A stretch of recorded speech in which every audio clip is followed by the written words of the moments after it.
Hello and welcome to Ditching Hourly. I'm Jonathan Stark. Today I am joined by Jim McDannald. Jim, welcome to the show. Thanks a lot, Jonathan. Excited to be here. So we met, sort of virtually met, at a tough love teardown I did maybe last week, where people would submit their websites or their homepage, so I could go down and kind of react to it and make suggestions about like, geez, I don't know who this is for. I can't tell what you do. I don't know what you want me to do when I get to this page. And there were maybe 14 or so, it was a dozen or so. And when I came across Jim's, I was like, whoa, this is great. So, and it's in a space that is different than anybody I've worked with previously. So I invited Jim to come on the show and kind of talk about how he got to where he is and just sort of share that journey.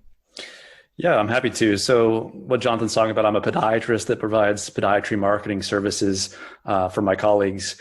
And I was on the Tough Love Teardown just to get his 2 cents as far as what he thought about my positioning and just making sure my website was on point with kind of my overall value proposition. I went to undergrad in Illinois at a place called Augustana College, did podiatry school for 4 years in Chicago, surgical residency in Portland, Oregon, at a big healthcare system out there, and then worked for 5 years as a podiatrist, surgical podiatrist in a big orthopedic surgical clinic.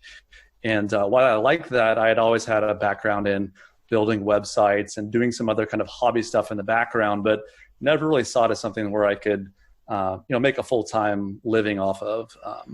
I was doing websites for my cross-country teams and some friends in like the late 90s, and there was either you were in computer science, it was not really kind of like a web track necessarily where I was at. So right. That's how I kind of first got into it, is this kind of involvement as far as web design and building websites. Amazing. Okay, so let's do a before and after. So what was, before you made this leap, what is being a podiatrist like? I'd be surprised if we have any on in the audience. Maybe not, but I could be wrong, but be a little bit surprised. What's that lifestyle like? What's your day-to-day? It's like 4 10-hour days? Is it like, how does that work? Yeah, generally it's like 4 8-hour days in clinic, and then one usually a half day or a full day in surgery when you're working at an orthopedic clinic. So, that required, a significant amount of time and training, after my undergraduate degree. So you kind of, by the time you're kind of actually into the real world, you're 29, 30 years old, and that's just on a straight path from, going through all those different forms of education. So you're 30 years old, you're kind of finally have your first real job. It's not necessarily easy. You're spending 80 hours a week in residency, excited about the opportunity to treat patients and help people. But you kind of maybe sometimes put the blinders on. I did that a little bit. And so I started doing some different side hobbies and some different side hustles just because I enjoyed, technology and building websites, and especially in the kind of running niche. That's kind of where I jumped into initially, did all these side projects in Eugene, Oregon, which is the host of the USA track and field, like Olympic trials. So I was doing all these web apps and websites in this running niche initially. Oh, interesting. Is that in running as a hobby for you? Yeah. So my dad was like a junior high track and cross country coach. It's kind of, he was a marathoner. I have 2 brothers who love running, and running was this kind of that thing that always bonded us together. And I ran competitively in university and just have a lot of good friends in that area. And just, it was like my hobby. That was kind of my identity growing up, was that, Jim McDannald was a runner. So. Mm-hmm. And when did Jim McDannald turn into a podiatrist? Is that, I assume they're connected. Yeah. So obviously when you're a runner, you have all kinds of, you can have foot and ankle related injuries. And I was looking for a specialty that kind of tied into that love of running, and actually was treated by a guy that treated some Olympic champions. And you kind of think, well, maybe I could do something similar where I'm taking care of, injured runners, but also helping other people with their foot and ankle related issues. Interesting. So you sound like a natural marketer, where you were already seeing like you didn't explicitly say it, but I was waiting for you to, where you're like, oh, I could be like a specialist for, Olympic or not extreme, but world-class athletes who are into this thing that I'm into. And then guess what? And then someone who's an avid runner is all of a sudden, potentially making a very nice living treating rock stars in this space that they care about, like people they know. Yeah, that was definitely my initial dream. And it's funny because when I moved down and started practicing with this group in Eugene, one of the guys on staff there is actually the guy that that treated Steve Prefontaine, like Oh the yeah, big Nike guy. even I know who that is. So, and this is also a guy that did arthroscopic knee surgery on the first Olympic women's marathon champion, Joan Benoit Samuelson. So the group had a great pedigree and it's still a very great group. But what I found is that maybe it's my personality or just the way I'm wired. You don't really see runners when they're doing well. You see them when they come in, they're banged up. They've seen 3 other specialists. They can't run. They're frustrated, and you're seen as that person that can, put all the pieces back together and get them running again. And while you can do that sometimes, it can take a toll on you when you're not ultimately successful with every patient you see. So I decided I wanted to kind of switch things up and, kind of go to that happier side of running, maybe. Right. Oh, that makes sense. And that's why I got involved in all these kind of like different technology projects and such. Okay, so when did you pivot into, I mean, that's a giant identity shift. Like, oh, hey, everybody, I'm going to be a doctor. And, 10 years of, like, say, roughly your 20s is spent doing that. And then you're like, oh, I'm going to be a marketer now. Yeah, I'm not going to say it was easy or that it happened overnight. I think, the media and things you see that are portrayed in the, stories you hear is just, people flip a switch and then they found what they loved and then they were successful right away. But honestly, it's been a decade of just gradually educating myself on, different skills. So I started, I would say, these ideas came around 2008, where Eugene was hosting the Olympic track and field trials, and I was looking for an iPhone application that could give me up-to-date news about, what's going on and the different media sources available, all in one place. This is kind of before like the app store was just kind of getting going. The mobile experience on most websites was garbage. So I thought, well, maybe I can put together like an aggregating running news app that would, through some developers, since I had money from my profession, so I could work as like the project manager and maybe make some traction in that realm. So that was kind of the first kind of aha moment where I can combine something that I like with tech in a way that maybe I can make a business out of or experiment and learn some skills with. Mm-hmm.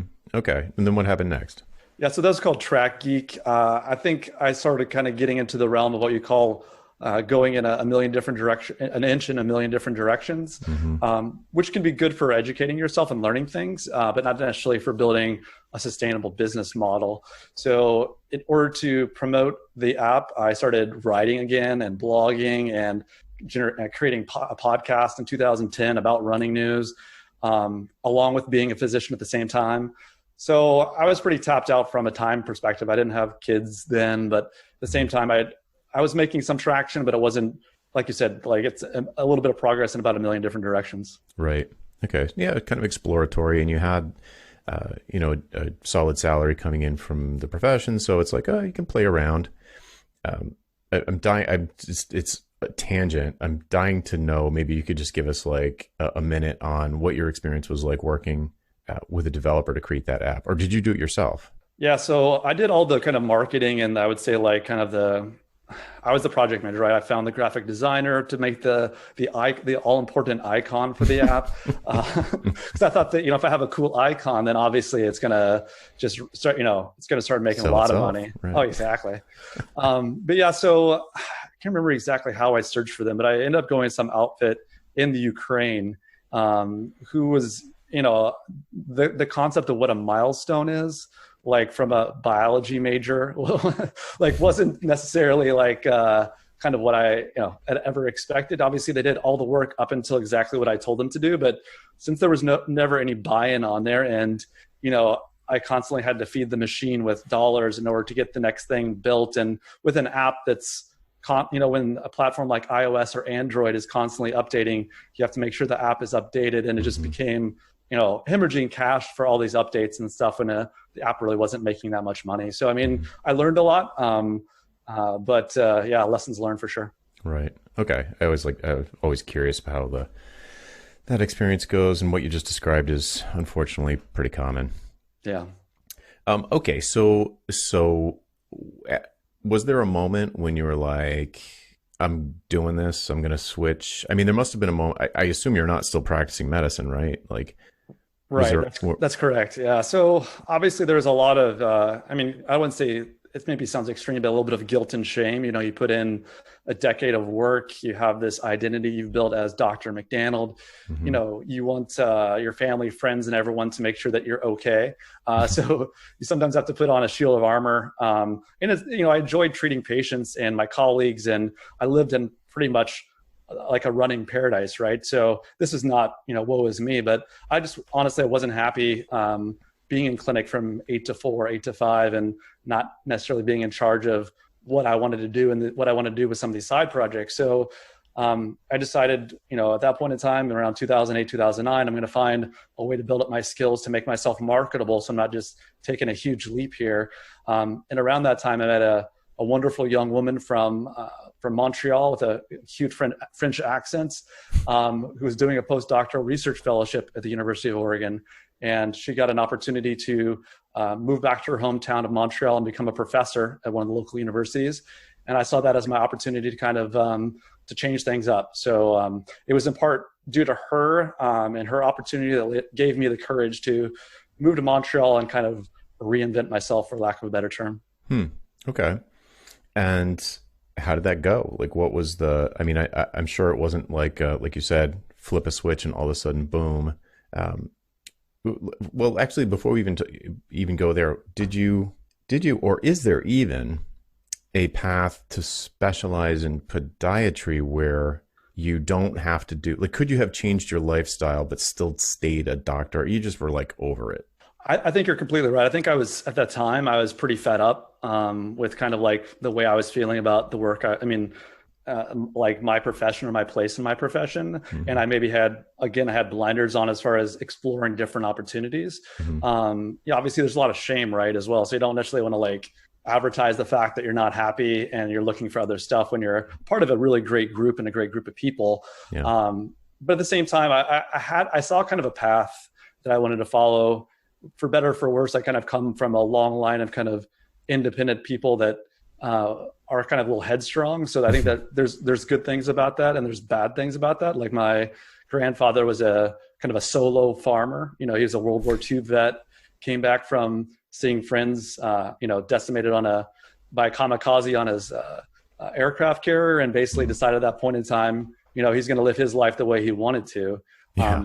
despite maybe what my grandmother wanted to do or my mom and her sister would like to do. But so that's kind of my DNA, right? Mm. So, but I saw a path there, and I maybe would have, you know, looking back, I would have explored more.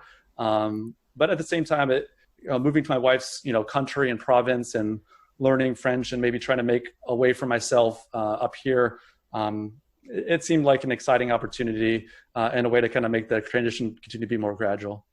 Interesting. Yeah, that's great. Okay, and so what were? It doesn't sound like there's a strong dividing line, but do you have like a milestone moment in the sort of launch of the new business that for you signaled the kind of public acknowledgement, or is there really nothing like that?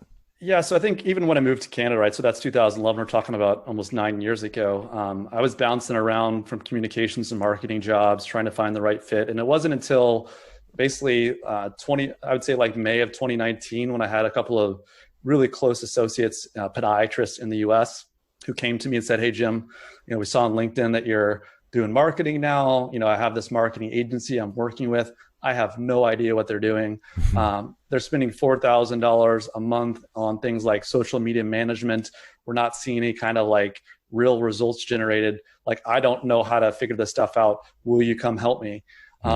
And then it was kind of the aha moment was like, okay, I built up these technical and marketing skills. I have this podiatry network of people that I know and I like and that trust me. Like, let's make a go of it and see if like I can provide them real results and value, and help them feel a little better about, you know, the ways they're looking for kind of their ideal patients. Awesome. Wow. So, okay. So, big takeaways there are strong professional network of people who already trust you. They noticed you said something on LinkedIn that made your positioning really clear, and they had a pain that aligned with that. That's exactly it. Jonathan. Like, so, you know, I was pretty proactive when I first got on LinkedIn. I was not necessarily a network I was that into. But at the same time, I decided, okay, like one way I could get visibility is I could make a post and then just basically outreach to everyone in my network and just have them, either ask them to like comment or like, because I know that algorithms will gain momentum, and then maybe, three other podiatrists who don't know me will see it and think that, oh, I mean, I'll give this guy a try. And while that initially helped, my kind of network is strong, but I could probably handle somewhere between 6 to 8 clients, and that netted me maybe in the realm of like 3 or 4. But the real struggle thing I'm working on now is like, how do obviously I want to make sure my network stays strong, but how do I kind of take someone kind of from a bridge from not knowing or liking me or trusting me over to a place where I'm giving them monthly services and things that value them. Right. Yeah. It's like, I've heard a number that I think is probably right. Like my gut instinct, I think it's correct that in any group of people, roughly 3% are currently seriously considering buying something. So if you're standing in front of a room of 100 people and you said, how many people are like seriously shopping for a car right now? You get 3 hands. How many people are seriously looking for a new marketing agency right now? You'll get 3 hands. How many people are seriously thinking about remortgaging their house? 3 hands. So it's kind of like, how do even if your network is 100 podiatrists, getting 3 that are like currently thinking about buying the thing that you sell, it's probably about right. So no, you're right. You're right on the ball there. The people that reached out to me, like I said, one was completely fed up with their marketing agency. The other one knew that they had a bad website and wanted to have it like kind of build trust and extend the professionalism of kind of what their clinic was. So yeah, it's a timing and a network combination. So what do you do along the way to stay in touch and keep warm relationships with the other 97 out of 100? Like, is there anything that you do, blogging, podcasting now that's valuable to them? It's free. It's like some sort of free content that you share, and you kind of nurture those leads until some point in the future when they are looking for a change to their website or their, whatever their marketing is.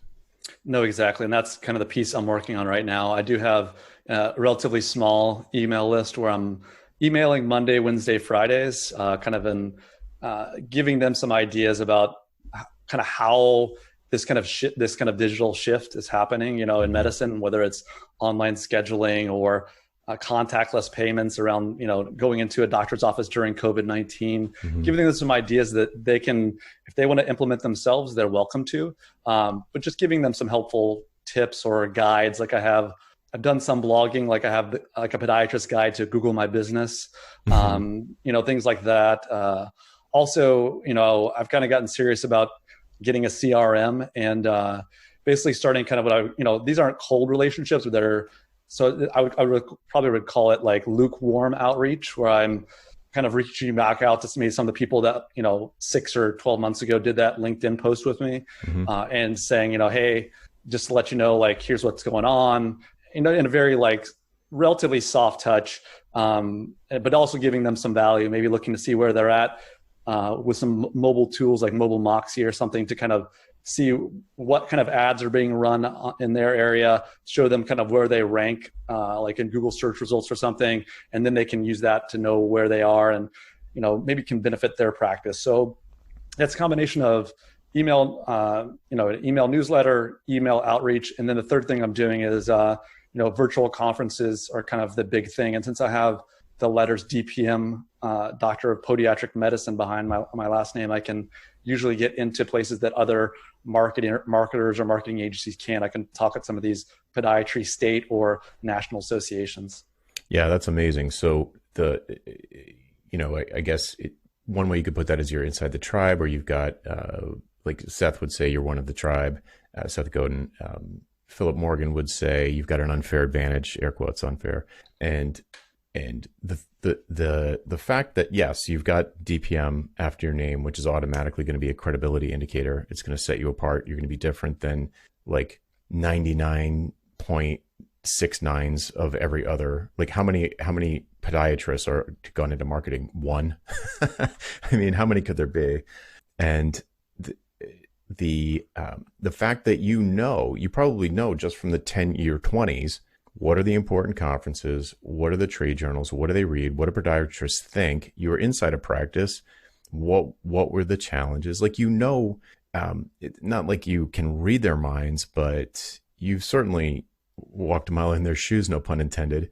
And you know how they think. Like, you'll know the language they use for their pains. You'll know the language that they use when they're looking to find someone like you and don't even know how to ask for it. So the idea, and here's the takeaway for the dear listener, when you're thinking about, here's what I hear all the time. Somebody says to me, I agree with you about niching down on a particular audience and sort of, catching fish in a barrel instead of in the ocean, but which one should I pick?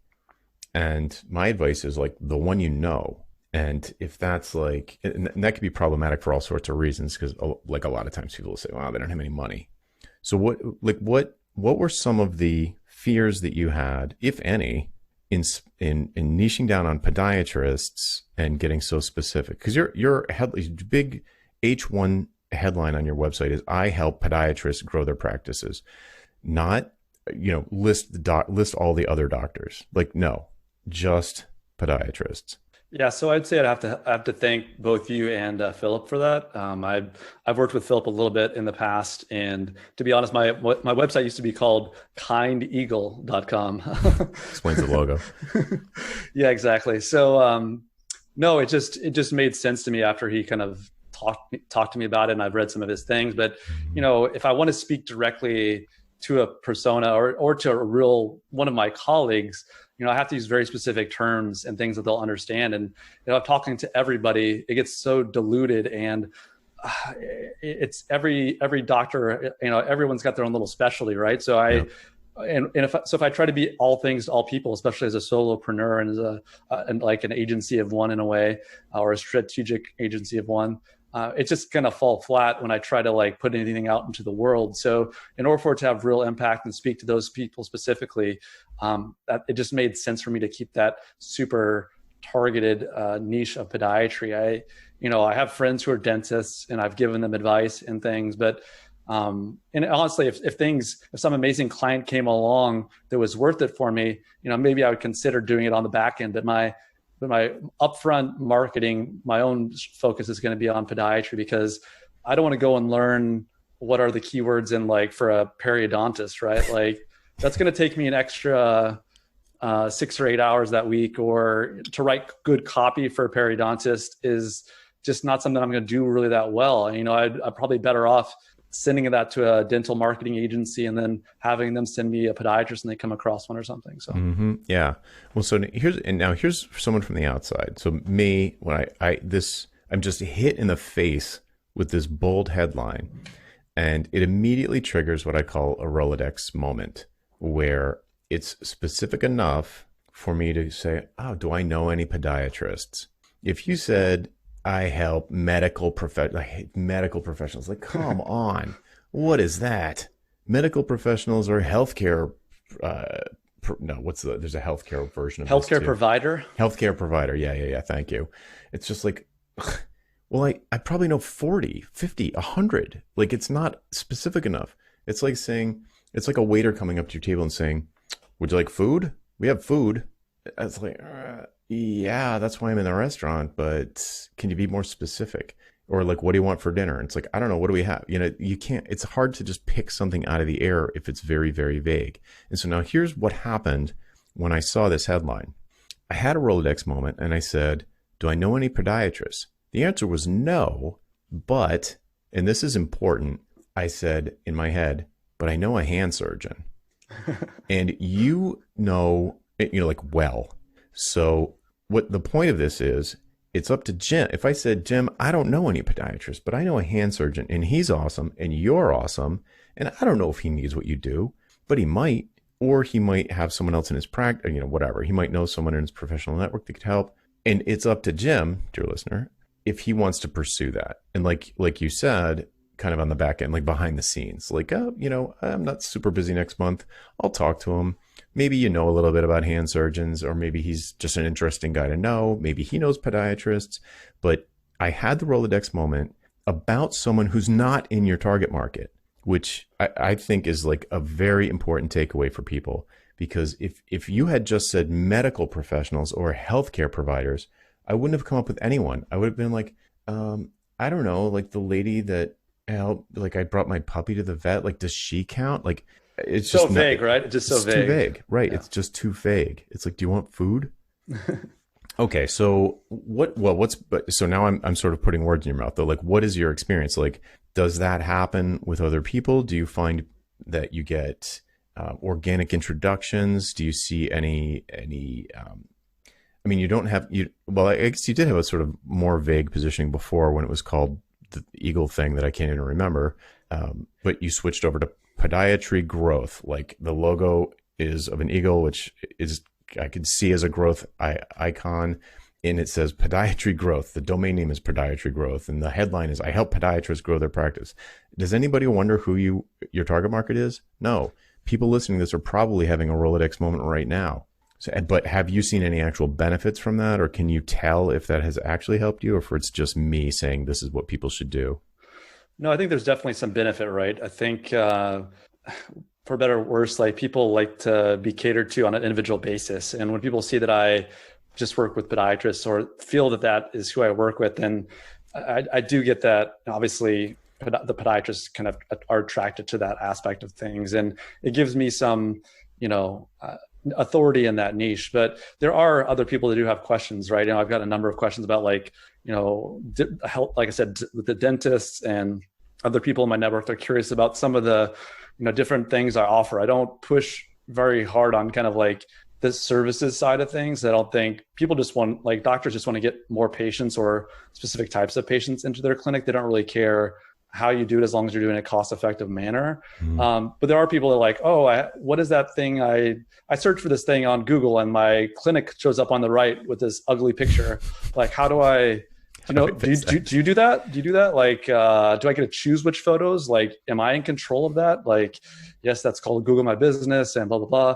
So yeah, it does lead to different forms of conversation. I don't know if it's been necessarily like a huge magnet for other specialists to come and say, hey, Jim, do my stuff. But that's part of my challenge or my opportunity is to kind of like take people, like I mentioned, like take people from not knowing me or being a little skeptical of this. I think in medicine, there can be an element of skepticism around things, marketing or advertising related. I think a lot of people get into medicine so they can avoid, quote unquote selling, even though when you convince a patient to do surgery with them, like you're basically selling. But it's kind of showing that you're worthy of trust. I think that's the thing I want to build out, and that, I'm happy to share information with people so they can learn things on their own to make sure it's legitimate. If they don't have time for it, I can, help them, with strategy or implementation. But it's an education piece. I think that a lot of, medical, healthcare providers and podiatrists see themselves as like above some of that stuff, and they don't necessarily, you put your head down, you work hard, and then the patients just kind of show up. But I think as things have shifted to digital, I think people are a little bit more aware that you can't totally ignore this, and you have to have a proactive plan in place as long as it's, effective and ethical. So yeah, you segued right into my next thing. So I wanted to talk about some specifics around the target market that you've chosen, because they're the sorts of things that come up with, I hear all the time, like, I suggest to people that pick an audience that they know where they have an unfair advantage, where they're an insider, they're a member of the tribe. And if you have if they have a pain that you can address, then sell to them. And a lot of people will be like, well, yeah, but they don't have any money. And it's like, okay, we'll sell them something less expensive that, whatever. So that's a separate conversation. So I want you to pull back the curtain on podiatrist practices to the extent that you can, because when I go to the doctor and I look around at all the stuff in that office, I'm like, how much freaking money are they paying per month to keep this place running? I mean, the amount of equipment and people and just artwork and, like framing all of these diplomas in every room, like you name it. It looks like it costs millions of dollars to set up a practice. Am I totally off base, or like, how does that even work? Yeah, it's going to really depend on the practice, right? And kind of like whether or not they're associated with the big healthcare system, the types of procedures they're doing. There's some, people can get even, your surgeon friend, for example, Mm-hmm. like some people can get so niche down, like maybe he's a carpal tunnel specialist, and some of these orthopedic surgeons that see carpal tunnel will do, they'll line up 7 or 8 cases a day, so they can just really really subspecialize into doing these procedures that pay very very well. Mm-hmm. But it can be a bit of a moving target, right? For some of these patients, Medicare or insurance providers kind of set a cap for what they're willing to pay for different things. So it's not as lucrative as it used to be in private practice, but I specifically go after and try to, like, my kind of go-to client is a private practice owner who does some surgery, does some clinic, and that is willing to spend, in the ballpark of $2,000 a month on marketing systems and methods that actually, provide real results. So that $2,000 mark has kind of been my kind of bellwether. I don't mind going down a little bit lower than that or a little bit higher, but that seems to be kind of the average for the amount of services they really need. Obviously, we could spend $10,000 a month in marketing if we wanted to, but when you spend $2,000 plus a little bit of Google Ads spend, like that's going to be the sweet spot for most of the people I'm working with. Okay. So let me push a little bit deeper on this, because I'm picturing my dermatologist. I have like the worst skin in the world. I always have to have something sliced off me.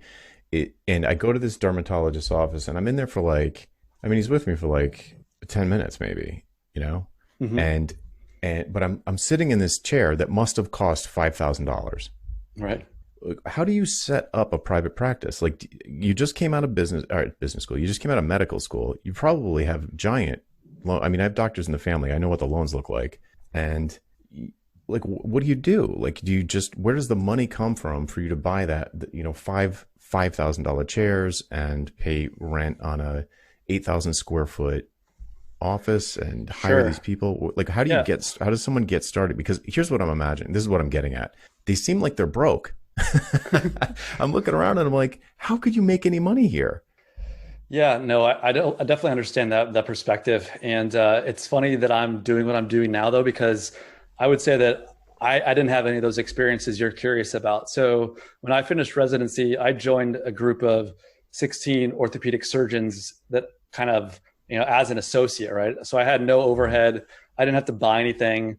I was making, 6 figures right out of residency. Okay. And I was not even touching. I remember when the woman who did the marketing for the practice came and talked about doing a brand new website for us, kind of interested in hearing what she had to say, but not involved in any way with the decision making, being kind of a junior associate in the practice. So, I mean, I would say, it's going to vary between specialties, but I would say from dentist to, podiatrist to any kind of specialist, Mm-hmm. it's probably going to make in the ballpark of, on the low end, like $150,000, like, take home, Mm-hmm. to like, you have orthopedic surgeons or really specialized folks maybe making in the ballpark of $700,000 to $800,000 a year.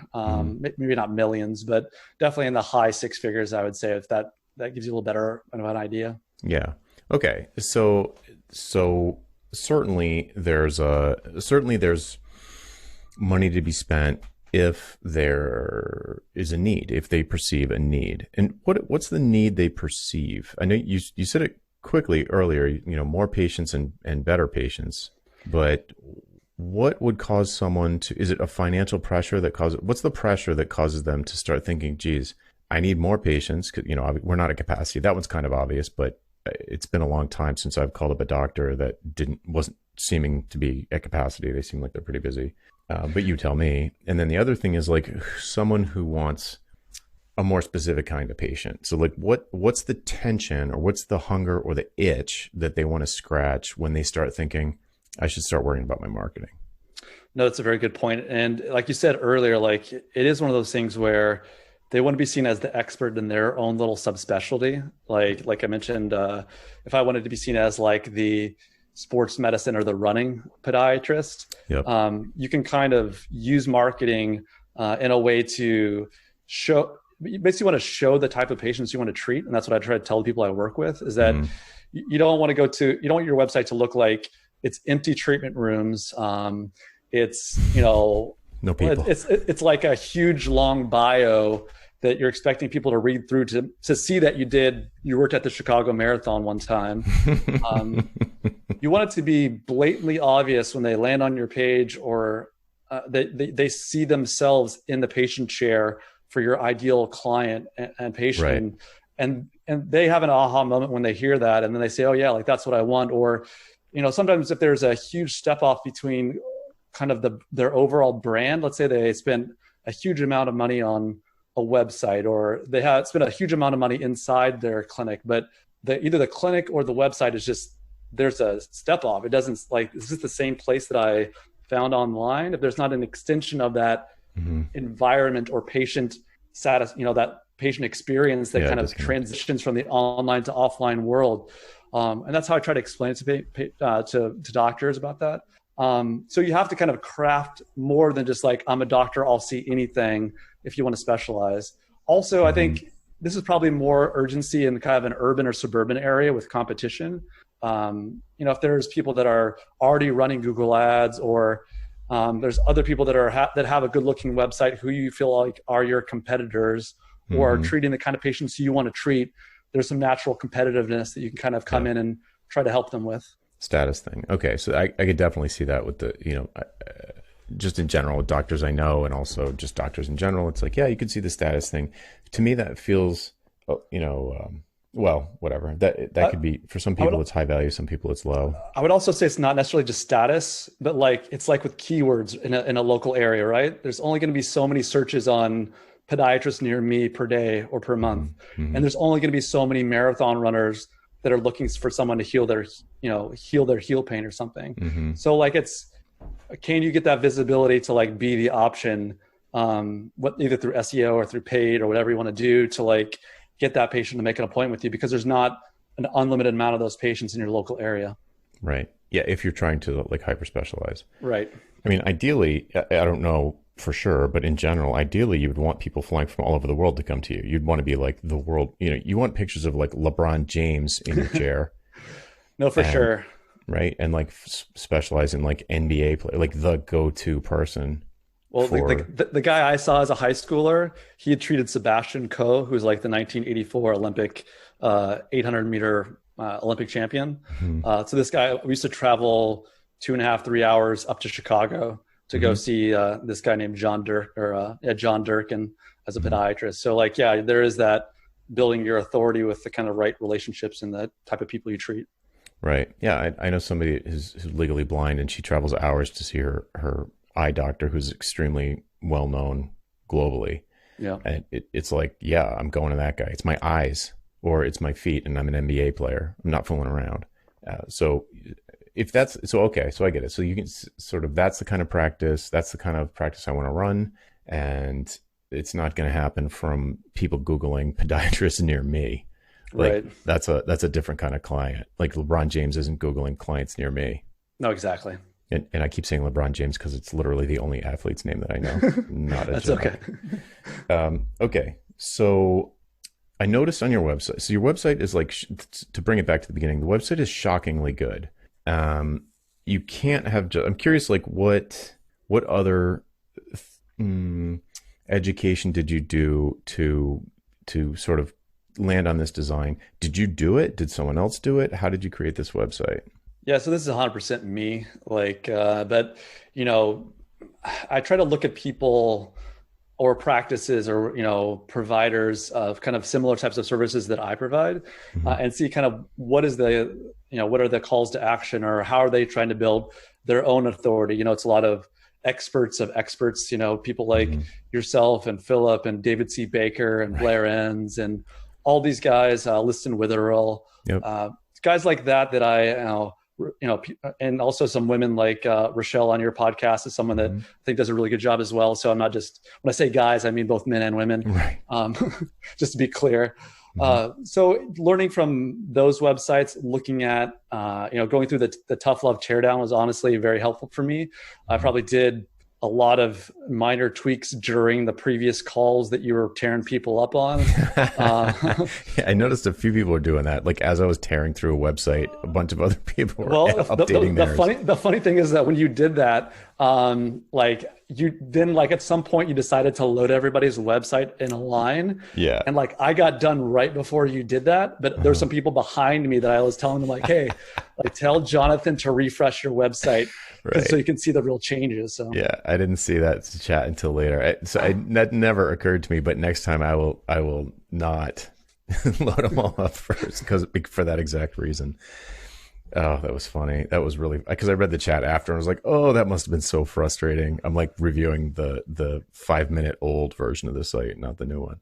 well, I know they got a bunch of value out of it, but yeah, that's kind of how I went about it. And you know, what the things I've learned, obviously I had one consultation call with Philip about my positioning and then just seeing what other people are doing and try to use some of those best practices in ways that I felt like are relevant to my audience and kind of what I'm trying to provide them.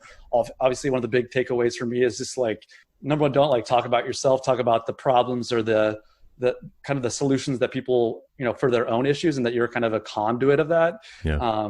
You know, I can, like I said, I'm happy to like kind of, I mean, I don't want to give away all the strategy, but I'm happy to give away like a lot of useful information if people really want to do it themselves. And like, cause I think that's the thing that kind of leads to some mistrust is like, they don't know what these marketing agencies are doing. They're not telling them what they're doing.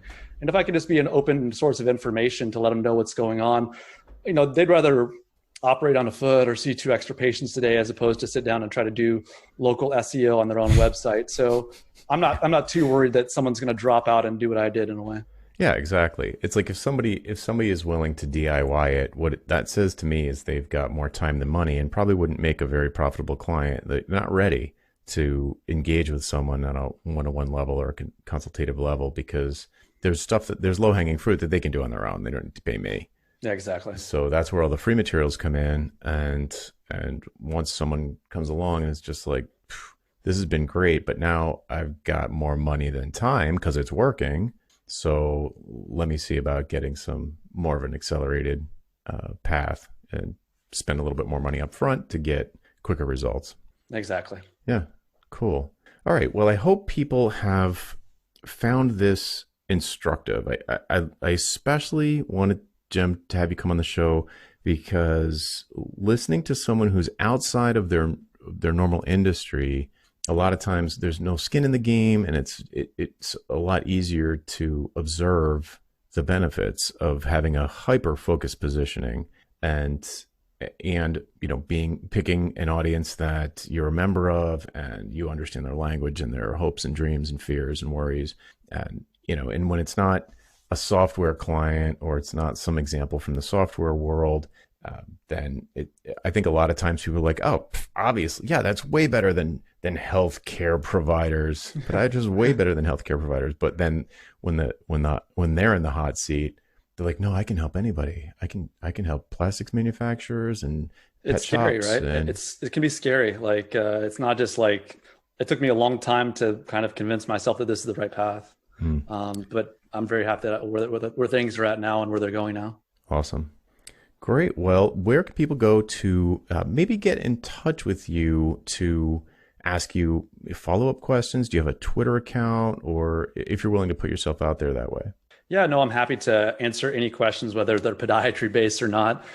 You can reach me, jim@podiatrygrowth.com.